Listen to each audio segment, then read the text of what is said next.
I want to thank the guys who just read that section of Luke 24, and we're going to be there in just a second. But I first wanted to just address the seriousness of what we do here. I feel like sometimes, especially for me, because I'm guilty of it, this process can get repeatable. It can get casual. I'm going to church again, or, this is another thing we're going to do. And too often, it gets centered around us.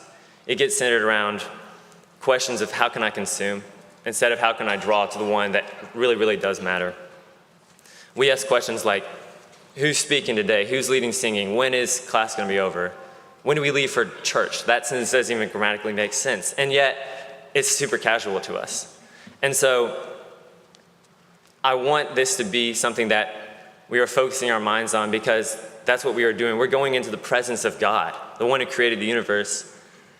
And we get to be with him with a forethought of our mind as a sacrifice that his son made for us. And that just needs to be our deepest desire at this moment now.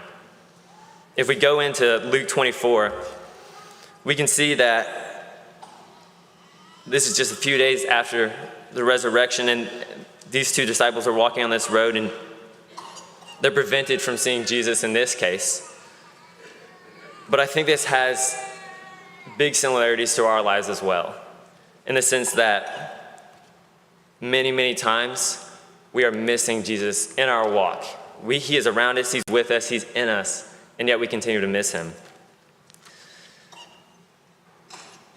Constantly, I feel like I could find myself coming here Wednesday night, Thursday goes by, Friday goes by, Saturday goes by, and Sunday shows up, and either I've made this much time for him, or I've completely missed it. And that's like the complete opposite of what we should be doing. We're separating a little bit of time out of our lives for him, when in reality it should be our lives centered around him, especially.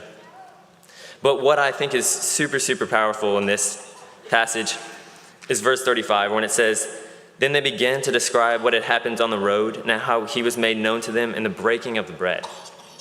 That's what we're doing right now. That's what we're here together to do. This is the time set aside specifically for this.